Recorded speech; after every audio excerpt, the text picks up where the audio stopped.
Sipiika wa Palament Rebecca Alitwaala Kadaga olunaku olw'eggulo yategeezezza palamenti nga bwe yafiiriddwa muwalawe Sheila Alitwaala Kadaga era olutuula terwaluddewo. Ababaka nga bamukungubagirako ow'Ekkoboko Margaret Babadiri yasituse n'amubuuza Omumyuka we gye yalaga nga agamba nti eyandibadde akubiriza olutuula olwo okumusobozesa okukungubagira muwalawe. We shall be having a brief sitting today. We have suffered a tragedy in our home. Madam Speaker, you have a deputy speaker who should help you when you are busy, when you are in the problem. I'd like to find out what has happened to the deputy speaker.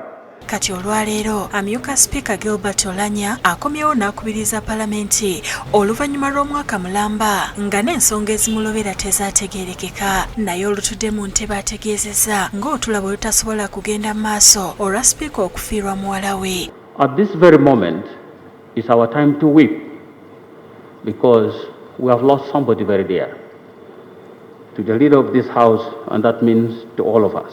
Oulanya agamba nti ebbanga lyabadde amaze nga tatuuza nkiiko za palamenti ne weema enkiiko mwe zituula kati olwa COVID-19 abadde tamanyi bwe zifaanana. I'd almost forgotten how this place looks like.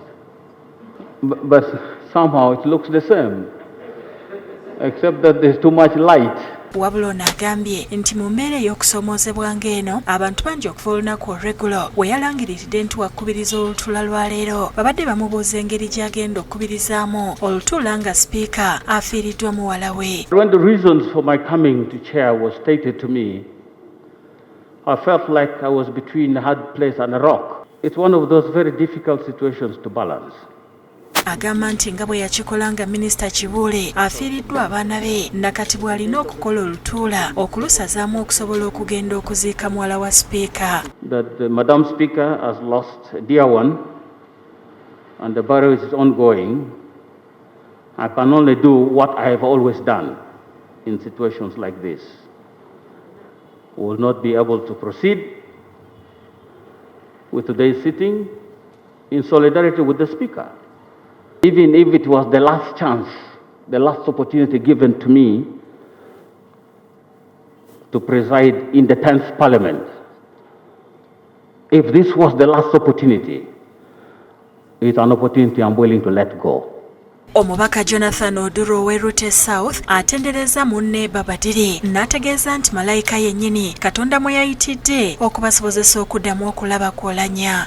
As the members of the opposition, we had also been wondering why you are not coming to the house, but welcome back.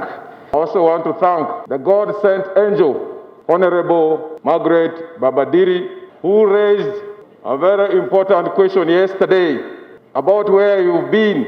Although I didn't make it, I know we shall be around to see you helping, spearheading the legislation in this country.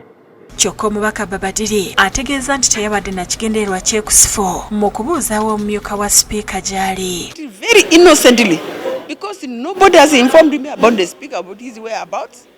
And unfortunately, maybe for those who are sighted could see him move around the Parliament. But I've never met him to say hi. And I said, what has happened to him? Kati Oulanya alangiridde nti olunaku olw'enkya palamenti yakutuula ssaawa 4 okukola emirimu egibadde girina okolwako olunaku olwaleero. Obed Lutale ne Rachel Nakasi bakusakidde eggulire lino ku lwa Bukedde TV.